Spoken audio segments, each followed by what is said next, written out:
WoodwardSports.com. If you are watching on YouTube, hit that like button for us. Let's get to over 100 likes by the end of this segment, and we love it when this guy joins us. Tim Twentyman, DetroitLions.com.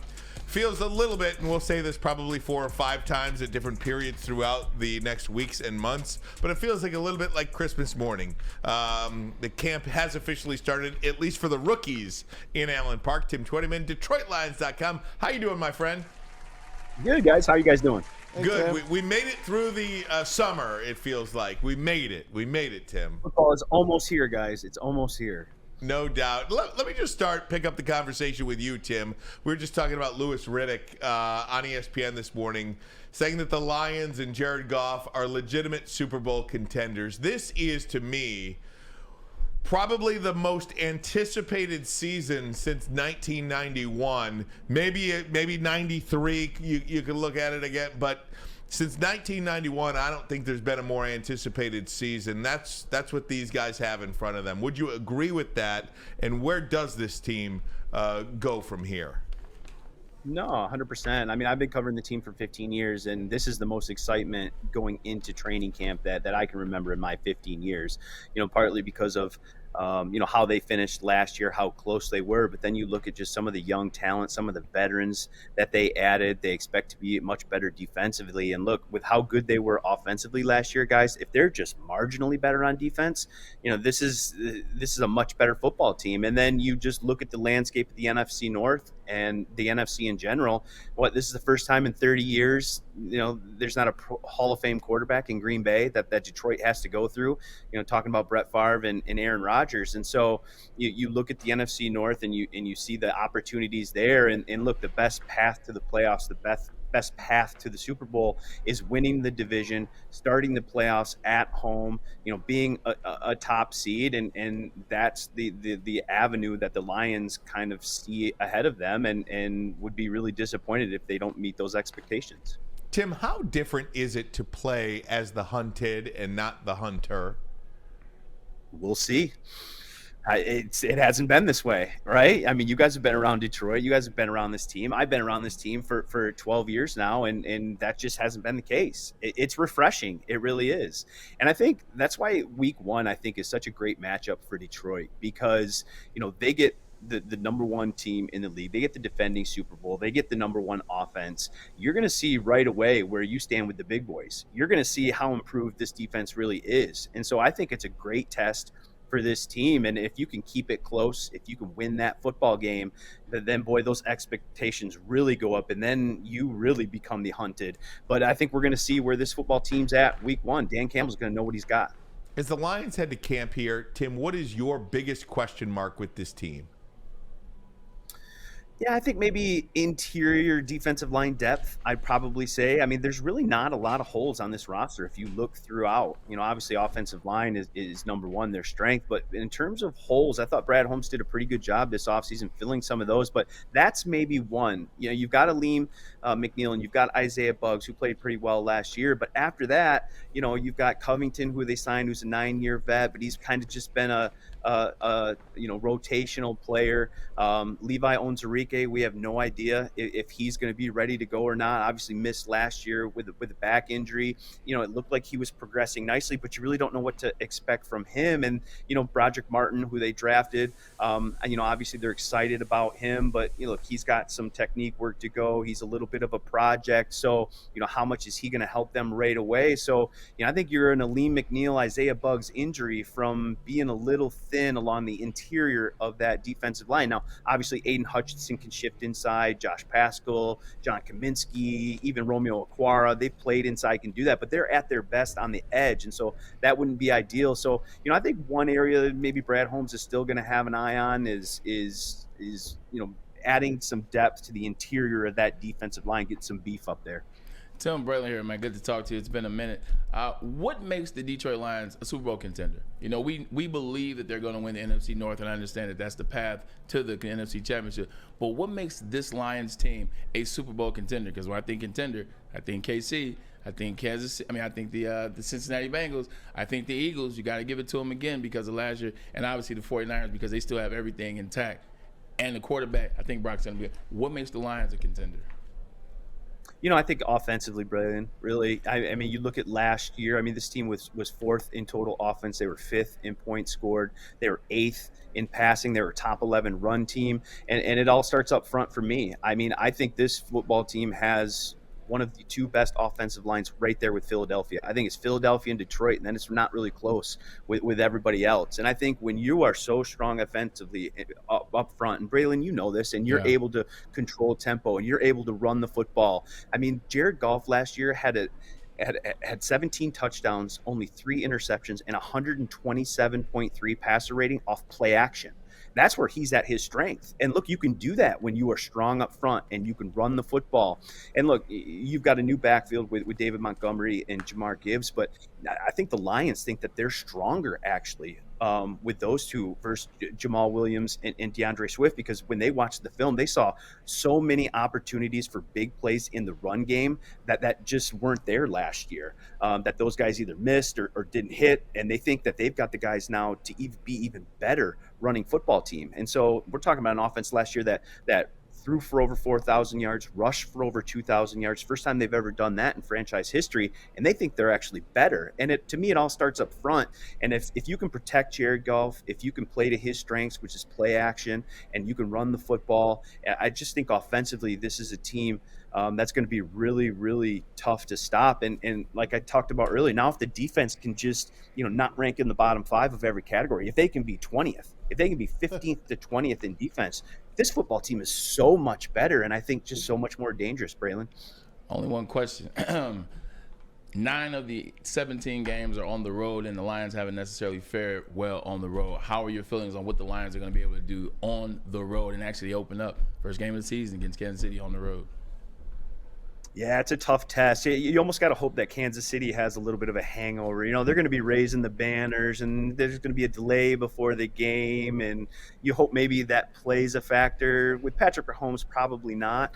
But, I think you just look at last year, some of the games they won on the road, close games. They went to New York and beat the Jets. They went to New York. They beat the Giants. Obviously had a thud in Carolina, but they won some big road games at the end of last year, and I think that gives you hope that this team can go on the road and succeed. And look, on the road, running the football, playing good up front, and playing solid defense, especially against the run, that travels anywhere. And so, that's one of the strengths of Detroit, especially the offensive side of the football and running the football, that travels. And so you just hope that some of the success they had at the end of last year carries over to this year, that they figured out the recipe to win on the road. But like you said, Braylon, they get a test week 1, and there's no bigger test in this league. So we'll find out right away. Good thing is they get to come back to Detroit weeks 2 and 3. So, if you lose that first game, get back right on track at home before you go on the road again. Hey, Tim, as far as this team has been built, and they've done a hell of a job in the 2 years so far, and this is year number 3, and they said it's a 3-year rebuild. What would you say are the 2 weaker spots on this team? Oh, boy. I think wide receiver, there's a little bit of question marks. You lose DJ Chark, and then the Jameson Williams suspension the first 6 games of the year. Obviously they like Amon-Ra St. Brown. I think he's one of the top 10 wide receivers in the NFL, and he's kind of that go-to guy for Jared Goff, that security blanket, if you will. But Marvin Jones is a guy who's been around a while. They've got a lot of faith in Josh Reynolds, and Khalif Raymond was surprising last year, catching 47 passes for over 600 yards. But I think if you suffer an injury at the wide receiver position while JMO's on suspension, I think you're a little bit thin there. And then what I talked about before too, the interior of that defensive line, you like some of the 1, 2, 3 guys, but if you got an injury there, they're a little thin. So I think the 2 spots where they're probably the thinnest heading into training camp is at wide receiver and the interior of that defensive line. They really can't afford to have any injuries at those 2 spots, guys.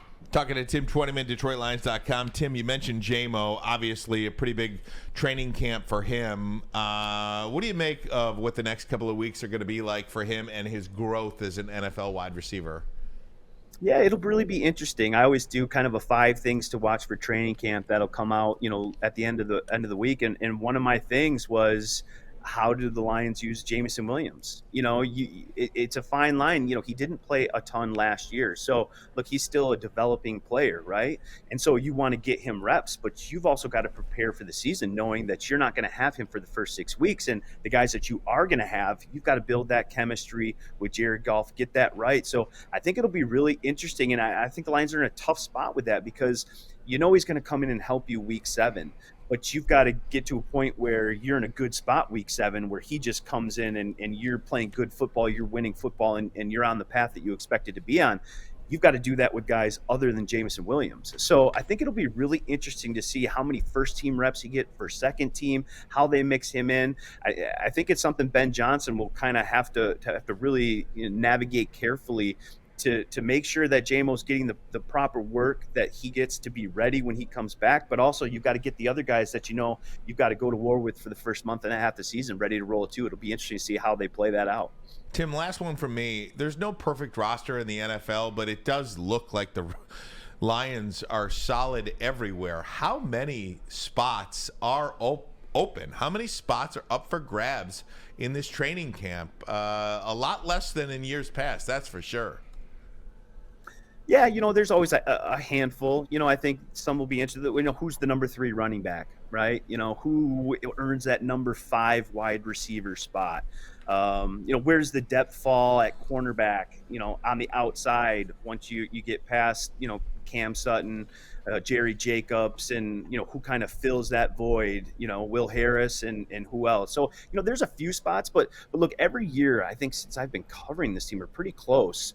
There's been an undrafted rookie free agent that's made the initial 53-man roster, and I think that's going to be hard pressed this year. I think that just shows you where this roster is at compared to previous years. I agree with you. There's not a ton of holes on this roster. I think the competitions are going to be for backup spots. Obviously, they're bringing 3 kickers into the start of training camp. That will be a really interesting one. I can't remember in my history of covering the team where they've had 3 kickers on the 90-man roster heading into camp. So that's certainly an open competition. Actually, on that, I wandered over to Mike O'Hare to ask him if he's ever done it. He's covered the team for 40 plus years, and he can't remember a time there have been 3 kickers on the 90-man roster going into the season. So I think that's maybe one roster spot that's really wide open, but the other ones we're talking about depth, and I think the starting spots are pretty set, and this is a roster that's got a good mix of young talent, some veterans that they've brought in, and this is a football team that's ready to win. At least that's the attitude here in Allen Park. Hey Tim, I got my eyes on Broderick Martin this year. I know they brought him in the 5th round. I'm pretty sure that was the 5th round pick. They say he's going to be someone to look at, someone that they're going to try to get up to snuff. He's got a lot of learning to do. Another guy's the kid from Minnesota, the running back, Mohamed Ibrahim. Do these guys got a chance to stick on this team? Yeah, Broderick Martin, certainly. I mean, there's not a lot of guys walking around with his size and his arms. I think he can tie his shoes standing up, guys. That's how long his arms are. Now, you stand next to that guy, and he is a specimen. And so now there's some technique stuff that they're working on. He's a little bit raw, but you can't teach what he's got in terms of his physical traits and his size and his arm length and some of the stuff. And look, he was able to make some plays in the spring. So I think he's going to be very much part of that rotation inside. When you talk about a guy like Mohamed Ibrahim, he's a guy that I liked in the spring. Yeah. A guy that was, in Minnesota, was the Big Ten's leading rusher last year, I believe, over 1,600 yards. I think the knock on him was, he wasn't really a big part of the receiving game in Minnesota. He had some injuries that he dealt with, a couple of them major. But look, there's not a guy like him in that running back room. He's 5'8", 203 pounds. He looks like a bowling ball. That's kind of his rushing style. And he showed me in the spring that he can catch the football, even though he didn't in Minnesota. So I think between Greg Williams, Jamar Jefferson, and Mohamed Ibrahim, I think they're all going to be battling it out for that number 3 running back spot. So, to your question earlier, where are some of the competitions, where are some of the roster spots? He might be one of the undrafted rookie free agents that has the best avenue to make the roster just because the backup spots at running back. Yeah, they only paid, I think, 3 guys as far as undrafted free agents. They gave them that signing bonus to sign with the Lions. Yeah. So I'd be interested in looking at those guys. And a guy that's not on the roster and a guy that I just fell in love with last year was Dan Skipper. I know Dan's not part of this team right now. Do you see him somehow wandering his way back here to Allen Park and and getting on this club?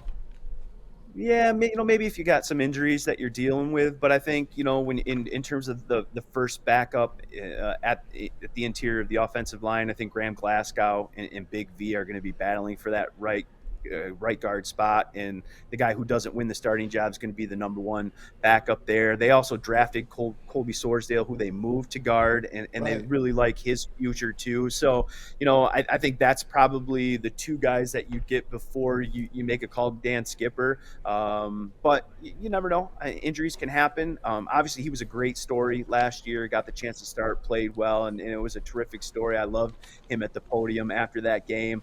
But, I think there's some young guys that Detroit's looking for, and some veteran guys maybe that have a little bit more experience that the Lions are trying to key into those backup roles along the offensive line. Hey, Tim, I lied. One more from real quick. I'm sorry. You've got the. No, you're good. You're good. There's just so much Lions. I mean, there's so many aspects I want to talk There's about. There's a lot to talk about, right? There is it's so fun. much, and it is so exciting. And this is such an exciting time. Hell, I bought season tickets this year for the first time in my life for anything in my life. But training camp tickets went up today, and I just want to let everybody know, training camp tickets are free, but you must have a ticket to attend camp. For more there, go to DetroitLions.com. Look at the schedule, get yourself a free ticket. Everything you want to know, camp maps, everything is there. I will say, when I see that point too, go ahead, please. The joint practices. Don't forget about those. Yes. Those are going to be Giants. really hot tickets. So the Lions have the New York Giants and the Jacksonville Jaguars back-to-back weeks here in Allen Park for joint practice. And I can tell you guys and everybody who's watching, the competition level, the trash talk, the fun, it all ramps up with those joint practices. And so if you're going to come out to a practice, you really want to see some competitive period. Joint practices are really the best ones. And that will lead me to this. I'm sure, and I don't know this, but I'm sure the Lions would love to pack that place in Allen Park. There is simply not enough space in Allen Park right now. There's not enough parking spaces for tens of thousands of people to come out. The Jaguars just unveiled their new facility to the public today. You've watched this quarterback on Netflix and the training facilities in Minnesota and Kansas City and all of these places around the league. Is there any legitimate talk about the Lions and a new potential training facility? Allen Park was so good for so long, that facility there, but it does feel outdated now when you look around the league. Yes. There has been internal talk about that. There are those discussions going on. I mean, this place has been constantly under construction too, just enlarging, opening spaces, building offices. They've just, the way the NFL is, and even the media part, the new media department. I mean, when I started here with the Detroit Lions in 2011, it was a department of 3. We're a department of 16 now. And so just that space, you just need it. And so dining facilities, practice fields, and to your point, they would love to get more people here. We traveled to Indianapolis last year for the joint practices, and they were at a huge complex with, double stands on either side and could fit thousands and thousands of people, tens of thousands of people there if they wanted. And so there have been those conversations. I don't know any details or how far along they are, but I know there have been internal discussions about, updating and finding more space for the Detroit Lions to make their home base. Tim, I was just going to say, make me a promise that the next practice facility doesn't look exactly like Ford Field. That's all I was going to say. That's all I was going to say. Hey, Tim, we cannot thank you enough for your time, man. Really appreciate it, and hope to talk to you regularly throughout the year. Think you're great. Think you're one of the great ones out there. So thanks so much, man. Really appreciate it. Thanks, Tim. I appreciate the kind word, guys. Anytime. You got it. All Check right, have a Tim good out, season. DetroitLions.com.